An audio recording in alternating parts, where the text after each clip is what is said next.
Ese es el punto. Muy bien, amada familia, vamos al libro de Mateo. Mateo capítulo 21 del 33 al 46 es el que nos toca hoy.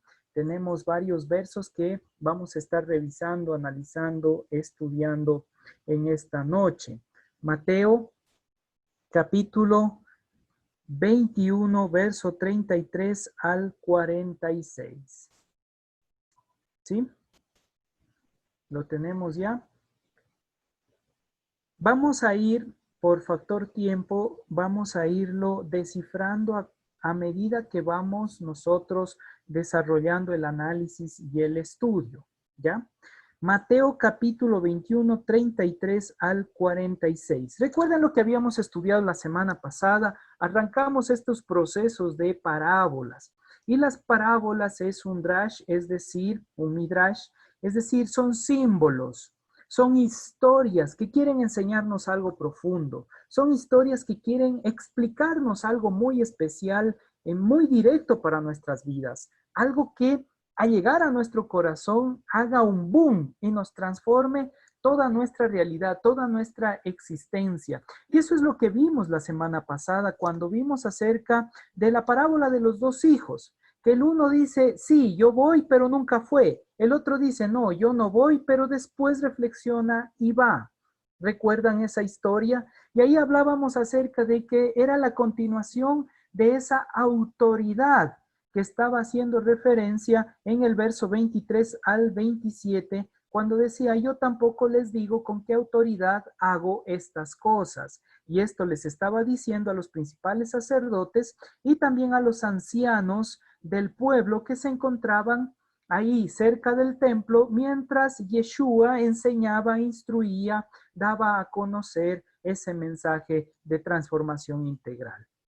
Con esto en mente, vamos a continuar. Y desde el 33 al 46, la historia continúa. ¿Qué historia? ¿De qué va a continuar hablando? Acerca de esta parte de la autoridad que tiene Dios en el proceso, la autoridad del Mesías en el proceso, ¿sí? Entonces va a continuar el lineamiento histórico. Para hacerle rápido el proceso y no ser muy tedioso en ese ámbito, ¿qué es lo que va a hablar esta historia? Número uno, va a hablar de una parábola de unos labradores. Un hombre va, siembra su viña y el momento que ya tiene su viñedo y todo lo demás, contrata a unos labradores. Estos señores van y están trabajando ahí. Y entonces cuando ya llegó la época de cosecha, entonces obviamente hay la cosecha, hay la venta y hay su ganancia. Dicen, vayan y pidan acerca de lo que ya produjo la viña. Va un grupo y el momento de llegar, ¿qué hacen estos labradores? Estos contratados lo matan. Visto eso, dicen, bueno, a ver, ya, ahí está.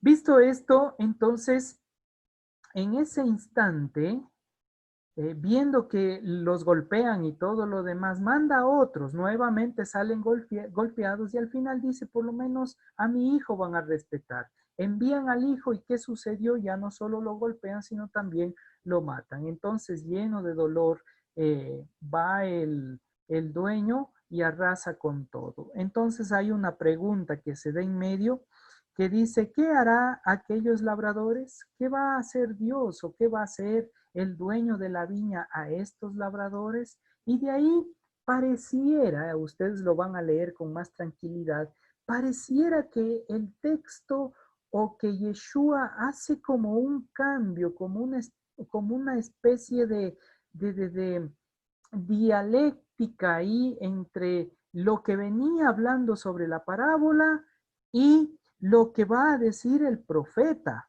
¿sí? O bueno, en este caso lo que dice el salmista más que el profeta, cuando hace referencia de la piedra que desecharon los edificadores.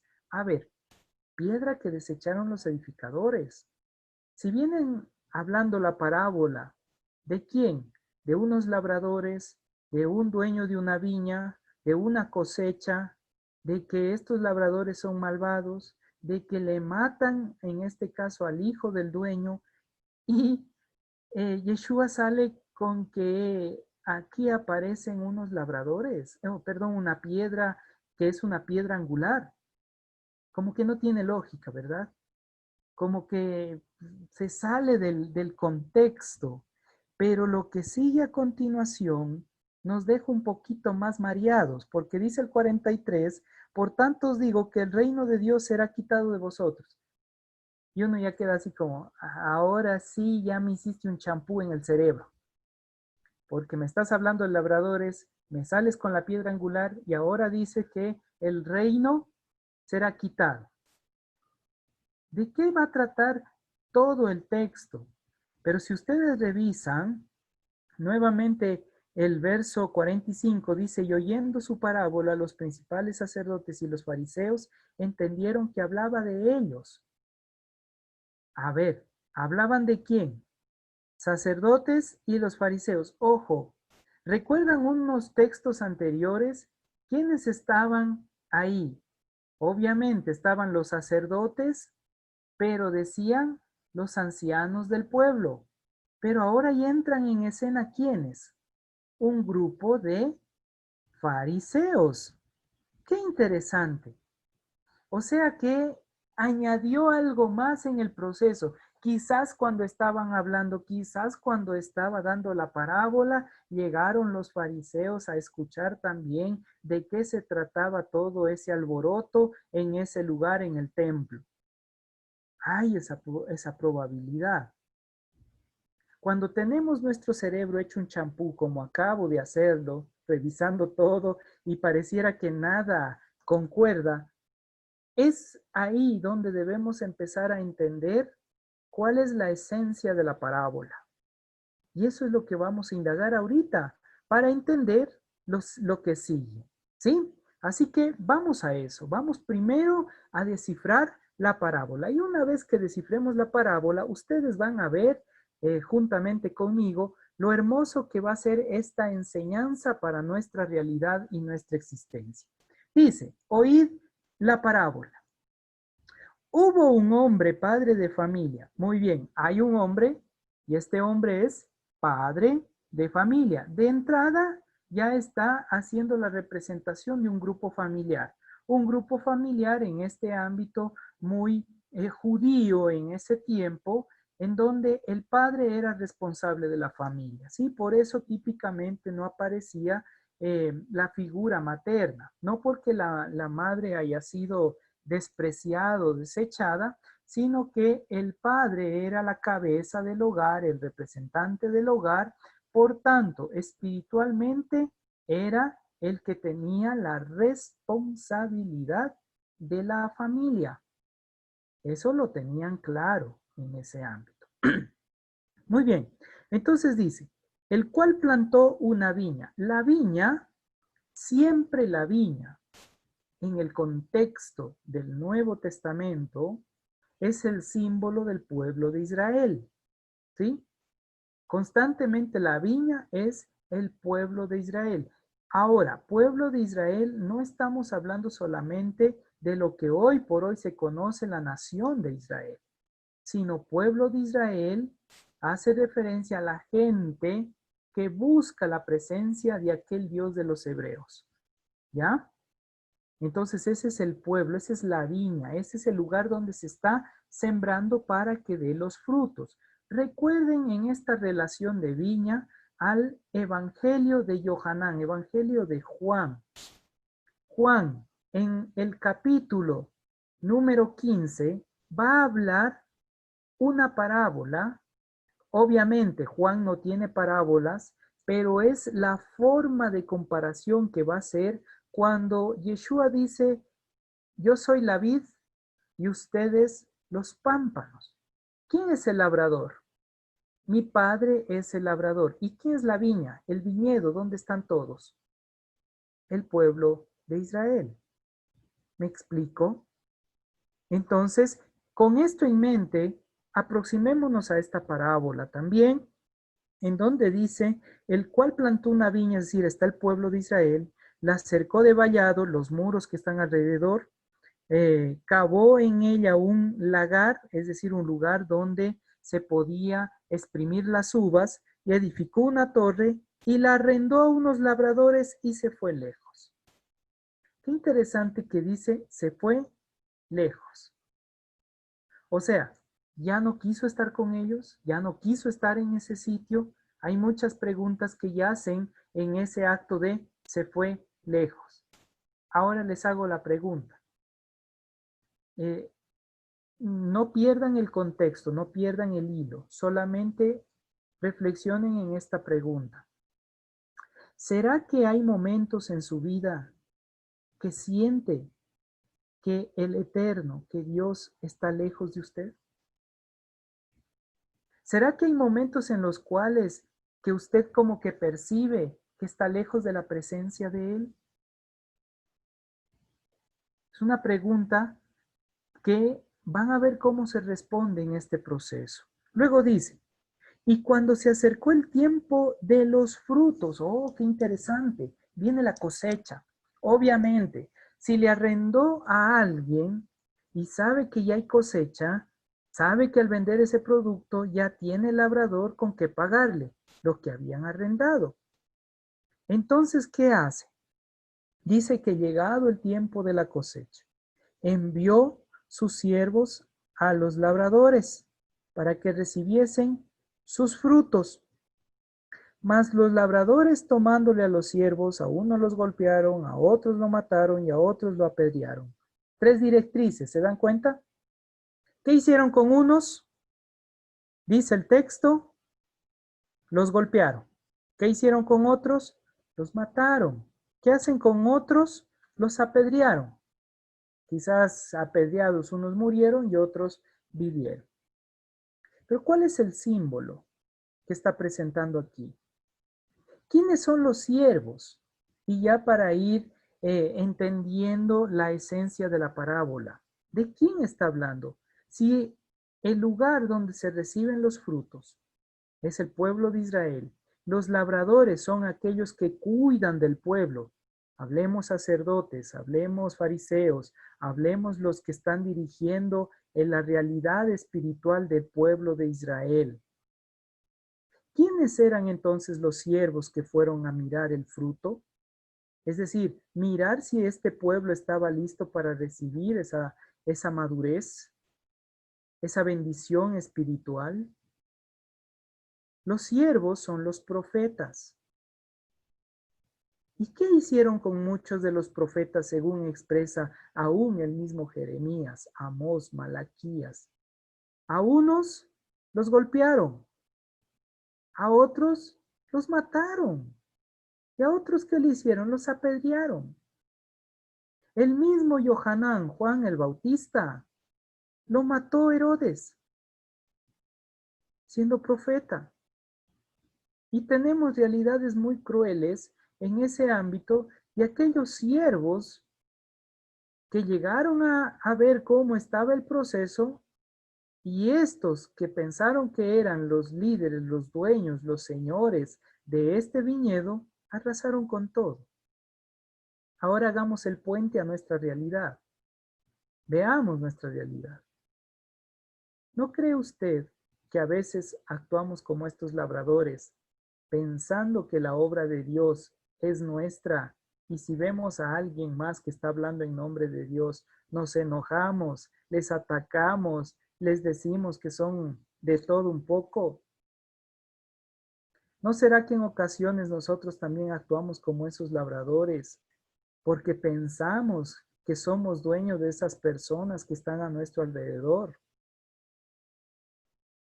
Algo que yo entiendo como líder y pastor, si uno ama a la gente, ama al pueblo, ama muchísimo.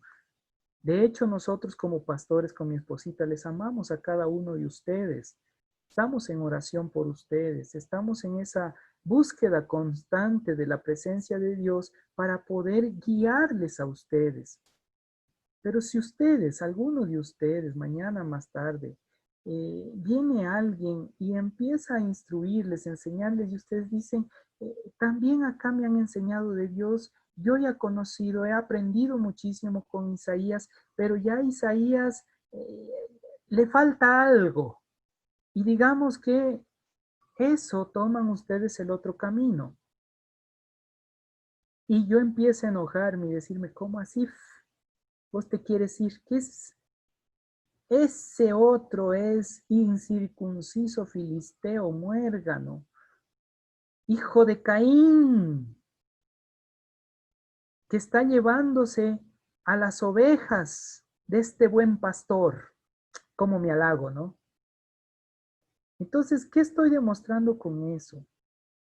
Estoy demostrando, por una parte, que tengo inseguridad del llamamiento que Dios me ha hecho. Número dos, estoy pensando que las personas nos pertenecen y nadie nos pertenece. Nosotros estamos en este mundo para instruir, para guiar, para que ustedes lleven fruto y juntos llevar fruto, que es la madurez espiritual. Pero si empezamos a fallar en alguno de esos ámbitos y ustedes encuentran a otra persona que empiece a instruirle y ustedes empiezan a madurar en su ámbito espiritual, las puertas están abiertas para que ustedes puedan ir y continuar en su crecimiento. Isaías y Salmita no se van a poner en el proceso y prohibir y van a decir, no, ¿sabe qué? ¿Cómo es posible que usted se va a ir? No, eso es del diablo, que por aquí, que esto, que el otro, por retenerle a ustedes. Después de todos estos años estudiando la palabra de Dios, puedo entender algo que me ha hecho libre, que yo entiendo cuál es mi llamamiento. Y basado en ese llamamiento de Dios, hago las cosas. Y las personas que están a nuestro alrededor nos acompañan en ese proceso. Ojo, nos acompañan, ustedes nos están acompañando en este tiempo. Pero no sabemos si de aquí a un par de años Dios les hace un llamamiento a ustedes y ustedes tengan que tomar otra directriz, dejarán de acompañarnos. La situación es si es que nosotros estamos sembrando en ustedes ese legado del reino de Dios. ¿Me explico?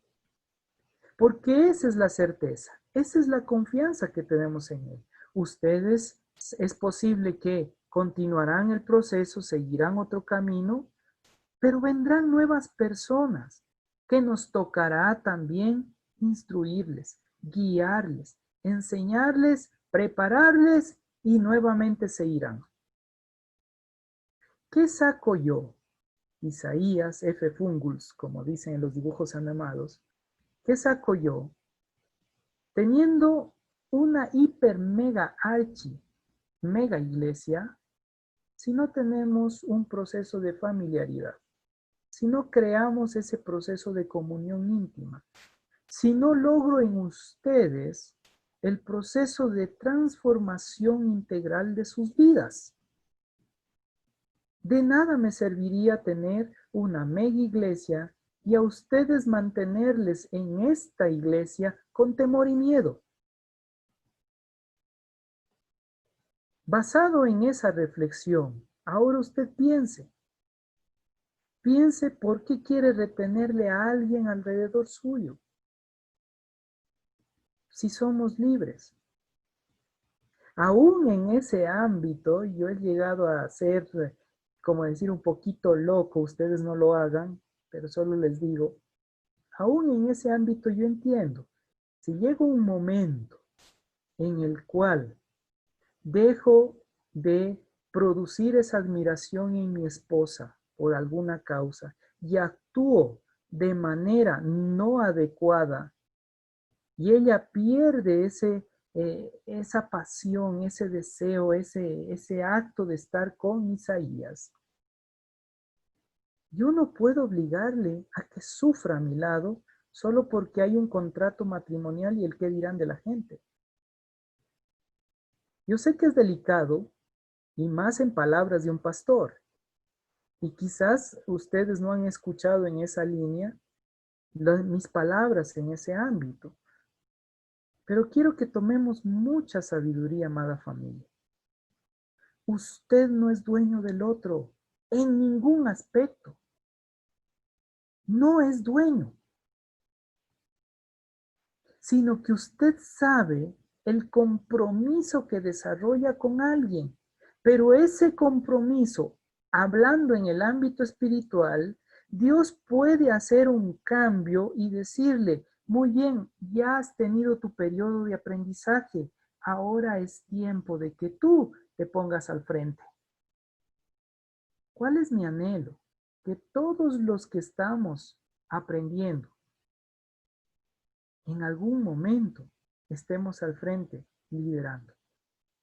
Y las personas que son líderes, proyectarse a cosas mucho más grandes. Pero no por eso pensar que somos dueños de la otra persona. La otra persona es libre de tomar sus decisiones en todo momento. Aún en el ámbito matrimonial, la persona es libre de tomar sus decisiones, pero por amor y respeto a la otra persona, hay momentos en que uno se detiene y dice, alto, esto me está produciendo vida o trae muerte a mi hogar. Ahí cambian las cosas. Digo esto por lo que estamos revisando. Enviaron siervos de este señor y dice que los labradores los golpearon, los apedrearon y los mataron. ¿Por qué? Porque estos labradores pensaban que la viña era de ellos. Es como decir, siendo celoso de cosas ajenas. ¿Me explico? Y sin ser responsable de lo que necesitan ser responsables. Por tanto, tomen con mucha sabiduría las palabras que he dicho, aún en el ámbito matrimonial. Usted no es dueño del otro. El otro es libre. Y por la infinita bondad de Dios, el otro le ama y quiere estar con usted. Por eso digo, mi esposita se va a ir al cielo por amar a este rostro. Rectito, no va a ir ni por esquina ni derecha izquierda. ¿Sí? ¿Por qué? Porque si no fuera por esa infinita voluntad de Dios, ¿qué van a amar este rostro? ¿Me explico? Entonces, como me decía un pastor y amigo, ve Isaías, tú deberías estar agradecido por tu esposa. Y yo digo, ¿en serio, pastor? Bueno, más con tu esposa, con Dios, porque Dios hizo ese milagro en tu esposa para que se case contigo. Así de cruel es él. Pero me ayudó a entender y yo dije, sí, tienes razón. Es Dios el que pone en el corazón ese amor. ¿Se da cuenta? Y cuando usted no se aferra a esa realidad, diciendo esto es mío, es mi posesión, usted no actúa como estos labradores malvados, sino usted permite esa libertad de que si tienen que llevarse la cosecha, es tiempo, llévense. Recuerden lo que dijo el apóstol Pablo. Dice que Pablo sembró, Apolo regó, pero la cosecha lo da el Mesías. ¿Sí? ¿Qué quiere decir? Unos siembran, pero quizás no vean la cosecha. Vendrán otros y van a cosechar. Y ese es el lineamiento. Por eso hablábamos, para finalizar esa línea del matrimonio, hablábamos del que sale a buscar esposa, halla la muerte y la destrucción, pero el que halló la esposa en su interior, en su ser interno, halla la vida. ¿Por qué? Porque puede dar amor. ¿Y qué es el amor? Desacomodarme yo para que el otro se acomode. Dejar de ser yo para que el otro sea. Y si el otro tiene que retirarse, aún por ese acto de amor, debe continuar. Cerremos esa parte del matrimonio. Volvamos al texto. Continuemos. Dice, envió de nuevo otros siervos más que los primeros e hicieron con ellos de la misma manera. O sea, lo vuelve a repetir Mateo, ¿se da cuenta? Vuelve a hacer énfasis en ese ámbito, vuelve a decir, hey, mire, nuevamente envió a otros y también recibieron lo suyo. Ahora viene, 37. Finalmente, es como que dice, ya se cansó. Les envió su hijo, diciendo, tendrán respeto a mi hijo. ¿Qué frase más puntual cuando uno lo medita y lo reflexiona? Tendrán respeto. Hago la pregunta, ¿tenemos respeto a Yeshua, al Hijo de Dios? ¿Somos respetuosos de Él? ¿O somos infieles y irrespetuosos con Él? Oiga, ¿se da cuenta que la parábola habla de su realidad de vida? La parábola está tocando un punto esencial que es su vida. Es nuestra vida, nuestra realidad, nos está confrontando, no solo en el ámbito religioso, sino en todos los ámbitos. ¿Por qué? Porque si nosotros aprendemos a respetar a aquel que no vemos, respetaremos a aquellos que vemos. ¿Me explico? Si nosotros empezamos a respetar a aquel que no hemos visto, que en este ámbito es Dios, usted podrá respetar a cualquier persona. Usted va a aprender a respetar. Y está hablando de esa realidad en nuestras vidas. Por eso, amada familia, este texto, esta parábola, nos está hablando de nuestra realidad profunda. ¿Qué nivel de maldad podemos llegar a tener? Miren nuevamente, los primeros labradores, los primeros siervos que envió, los labradores lo agarraron, apedreados, golpeados, muertos. Segundo, de la misma manera, pero ahora va a enviar al hijo. ¿Y cuál es la consigna al enviar al hijo? Tendrán respeto a mi hijo. Continúa el texto. 38. Mas los labradores, cuando vieron al hijo, dijeron entre sí, este es el heredero. ¿Se dan cuenta cuál es la idea de ellos? ¿Es una idea espiritual o materialista? ¿Dónde está la línea? Una línea materialista, egocéntrica, yo quiero lo mío. ¿Por qué? Este es el heredero. Y luego dice, venid, matémosle, apoderémonos de su heredad. ¿Se da cuenta? ¿Dónde estaba la mirada de estos labradores? ¿En las cosas espirituales o en las cosas materiales? En las cosas materiales. Ah, entonces, cuando usted pone su mirada solo en las cosas de este mundo, usted puede volverse malvado, destructor. ¿Se da cuenta la parábola tan linda cómo nos va trabajando? Pero aquí, ¿cuál es la esencia? Si tú eres respetuoso, si usted y yo somos respetuosos con aquel que no vemos, con el Dios Todopoderoso, seremos respetuosos con todo a nuestro alrededor. ¿Y por qué debemos ser respetuosos del Hijo? Porque ¿quién le dio la autoridad? El Padre.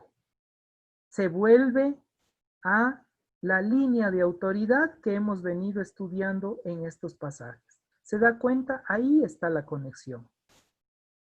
El momento que usted logra entender, logra comprender cuál es el lineamiento de respeto al Hijo, sabe quién le dio la autoridad.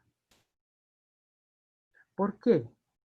Porque la autoridad del Padre desarrolla ese respeto. Claro, Hoy por hoy esto ha cambiado. Nuestra realidad social es muy distinta. Ya hoy por hoy no importa quién es el padre.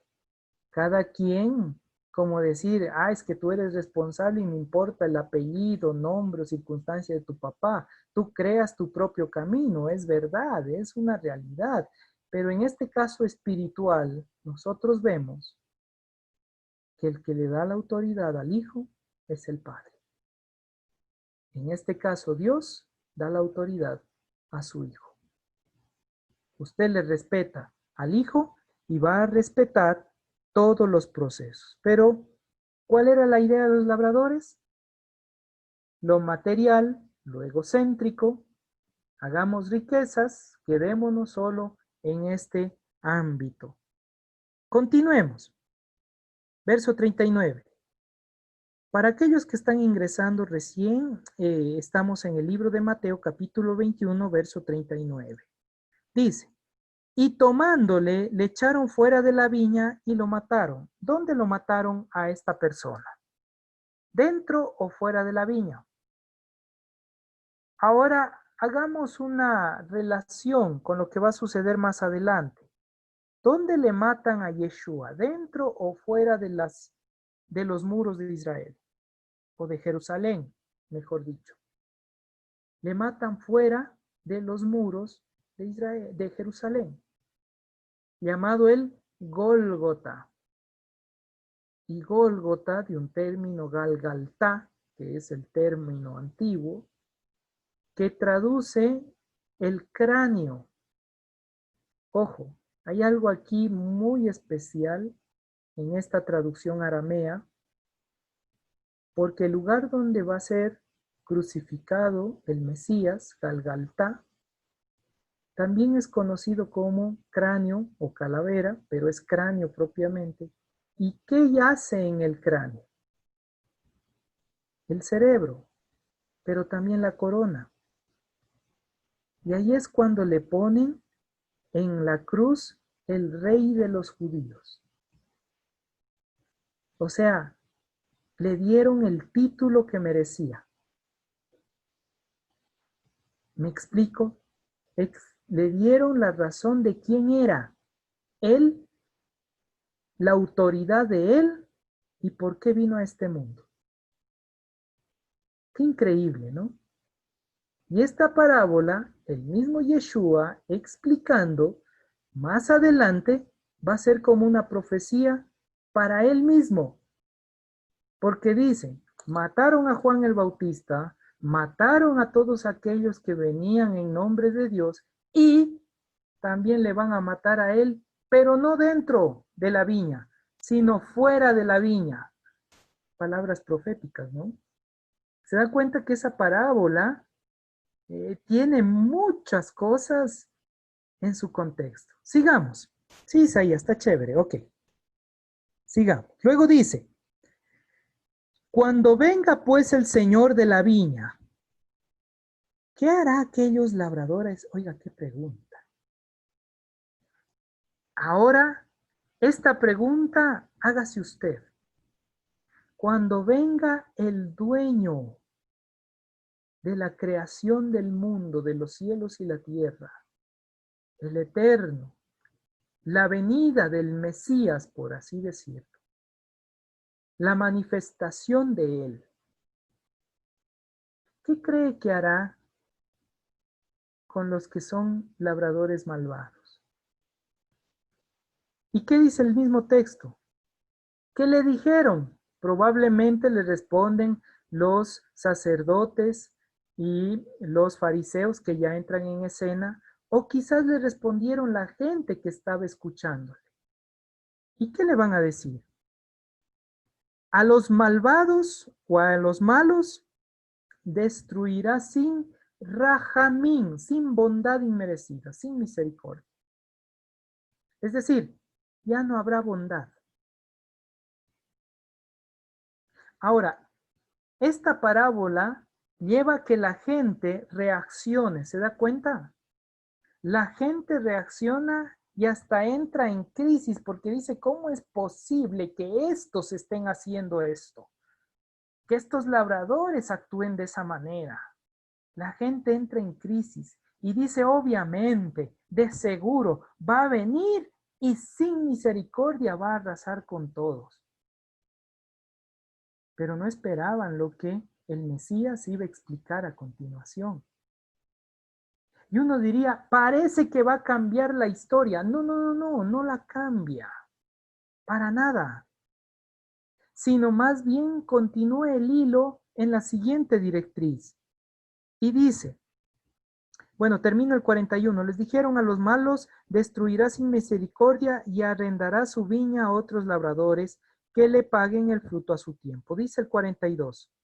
Yeshua les dijo, ¿nunca leíste en las escrituras la piedra que desecharon los edificadores? Ha venido a ser cabeza del ángulo. El Señor ha hecho esto y es cosa maravillosa a nuestros ojos. ¿Dónde está eso? En el Salmo 181, 22 y 23. Ahí está este texto. En el Salmo 181, 22 y 23. Ahora bien, ¿qué quiso decir con eso? ¿Cómo que desecharon la piedra angular? ¿Por qué Mateo deja justo esta frase después de lo que está explicando? ¿Por qué? Para que nosotros, usted y yo, hoy por hoy al leer, nos diéramos cuenta de algo, que estamos desechando el respeto al Mesías. Estamos desechando la autoridad al Mesías Todopoderoso. ¿Cuándo desechamos esa autoridad del Mesías? El momento que usted empieza a actuar en contra de Dios, el momento que usted no respeta los mandamientos, el momento que usted no guarda lo que la palabra del Señor le enseña. No ama a Dios y no ama al prójimo. ¿Y qué era amor? Ágape, que significa agio a pau morir. Significa yo muero para que el otro viva. O sea, usted no ha muerto a su ego, sino que su ego todavía se manifiesta y esto hace que usted sea irrespetuoso delante del Mesías. Oiga, qué duro, qué difícil, porque el momento que usted hace eso, está desechando a la piedra angular. Está diciendo, yo soy más importante que tú. Mi realidad, mi vida es más importante que la del Mesías. Por tanto, yo hago lo que yo deseo. Y yo pienso que la heredad, el reino, es mío. El reino es para mí solito. Mejor que el loto, para mí solito. ¿Me explico, familia? Qué difícil verse enfrentado a esta realidad. Porque el ejemplo que está poniendo de estos labradores tiene que ver con nuestra realidad de vida. Continuemos. Dice el 43. Por tanto, os digo que el reino de Dios, aquí topó un punto medular, el reino de Dios. Claro, ellos esperaban el reino del Mesías prometido. Y ellos decían que eran los primeros en que van a vivir y disfrutar del reino. ¿Quiénes ellos? Saduceos, fariseos, todos los religiosos. Pero miren lo que dice. Por tanto os digo que el reino de Dios será quitado de vosotros. Oiga, qué duro. ¿Qué va a ser quitado? El reino. Esa conexión con lo divino, esa parte espiritual, aquello que nos va a mostrar un camino, una realidad. Y esto ha ido sucediendo con el paso del tiempo. ¿Por qué? Porque poco a poco se ha ido desviando del origen y se ha ido estableciendo tradiciones de hombres en vez de vivir la palabra del Señor. Y aún dentro de nuestras comunidades se ha establecido tradición humana, tradición de hombre, teología desarrollada en el tiempo. Y no lo que dice la palabra, no volver al texto y analizarlo profundamente. porque nos hemos acostumbrado a tomar un cafecito de Biblia y no realmente entrar a indagar, investigar, nosotros mismos ver cómo crece esa plantita de café, tomar los frutos, molerlos y ahí sí para tomar el cafecito después de todo el esfuerzo que nos conlleva disfrutar ese café. Nos gusta lo instantáneo, ¿sí? En realidad vivimos de lo instantáneo.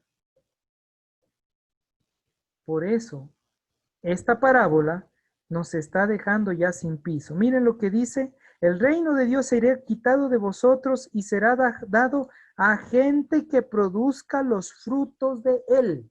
Es decir, frutos del reino. ¿Y cuáles son los frutos del reino? El fruto del reino, de acuerdo a Juan el Bautista, es fruto de arrepentimiento. ¿Y qué es arrepentimiento? Metanoia, cambio, transformación de mentalidad. Es frutos de transformación de vida. Eso es el reino. ¿Se dan cuenta?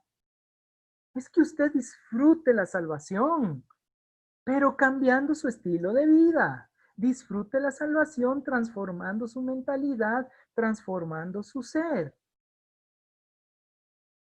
Oiga, qué lindo. Ah, entonces, dejo de ser labrador malvado y ahora entiendo el proceso y ahora no es solamente que voy a cosechar, sino que yo mismo soy fruto. Cambio, transformación del reino. Yo soy reino del Eterno. Usted y yo construimos el reino de Dios. Así que no diga es que voy a tener el reino de Dios cuando muera, me voy al cielo, ahí está el reino de Dios. No, no, no. Desechemos esa idea. ¿Qué nos dice el texto? Aquí y ahora será entregado a aquellos que dan fruto de él. Y quiere decir, aquellos que han demostrado con su arrepentimiento, transformación, cambio de vida, que hay fruto. Miren lo que dice el 44. Y el que cayere sobre esta piedra será quebrantado, y sobre quien ella cayere le desmenuzará. ¿Qué está diciendo? ¿Sobre qué piedra? Sobre el Mesías, las enseñanzas del Mesías. Estas enseñanzas del Mesías han sido desechadas hasta la fecha por muchas personas. Y aún nosotros no hemos llegado a entender las enseñanzas del Mesías. ¿Por qué? Porque quizás no ha habido alguien que nos instruya, alguien que nos enseñe, alguien que nos muestre desde el principio realmente cuáles son las enseñanzas del Mesías. Y aún nosotros hemos venido a ser labradores malvados pensando que mi comunidad, mi iglesia es mía. Y miren lo que pasó con un COVID-19. Ahora no hay cómo reunirse en la iglesia. Ahora es muy complicado tener, como decir, esa autoridad y potestad ante el resto de las personas, porque ya no se están reuniendo en un lugar. Pero las personas que realmente han entendido ese amor y esa libertad, no importa que sea virtualmente, no importa que sea a través de las redes sociales, lo importante es que yo quiero estar conectado porque estoy viviendo el reino, estoy disfrutando del reino. Y estamos disfrutando del reino, porque nosotros somos los constructores del reino. Ah, y ahí también nos viene una responsabilidad. Miren el 45. Y oyendo sus parábolas, los principales sacerdotes y los fariseos, miren, ya entraron en acción los fariseos, entendieron que hablaba de ellos, pero al buscar cómo echarle mano, temían del pueblo, porque éste le tenía por profeta. ¿Cómo le veía la gente a él? De acuerdo a este pasaje. Les veía como profeta. Ahora, al decir cómo, recuerden, es una comparación. No dicen les veía que es el profeta, que era un profeta. Dice es como profeta. Y ese es como es una comparación también que está haciendo el autor para decir, hey, no era profeta, era más que profeta. ¿Me explico? Tenía algo más. No se queda en un ámbito solamente decir es profeta. ¿Sí? Hay algo más en ese proceso. Y esto es lo que me encanta del texto sagrado. Pero dice que los que oyeron eso, es decir, ¿quiénes se vieron aludidos con los labradores malvados? Los fariseos y los sacerdotes. A ellos les tocó el alma. ¿Por qué? Porque ellos sabían lo que estaban haciendo. Por eso se sienten aludidos. Es probable que esta parábola hoy les tocó a algunos de nosotros. Nos tocó porque estamos actuando o hemos actuado como esos labradores malvados. Y hemos desechado la autoridad del Mesías y ya no le hemos respetado. Como decía el texto, tendrán respeto a mi hijo.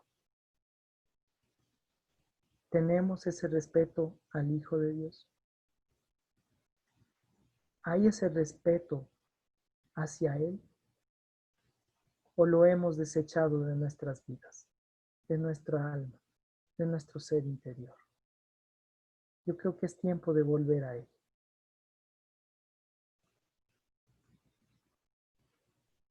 Sí, no hay Salmo 181, es Salmo 18, perdónenme. Solamente al que escribió mi querido Reinaldo, muchas gracias. Es Salmo 18. ¿Sí? Error mío, me emocioné y creo que les dije 181. Es Salmo 18. Es tiempo de que nosotros hagamos un cambio en nuestra realidad. Y de ustedes y de mí va a depender la construcción del reino. Sea que estemos en comunidad como esta, o sea que Dios les llame a dirigir una comunidad, o sea que Dios les ponga en otro sitio. Donde quiera que ustedes estén, desde ya bendigo sus vidas, porque ustedes son aquellos que juntamente con nosotros construimos el reino. Construimos.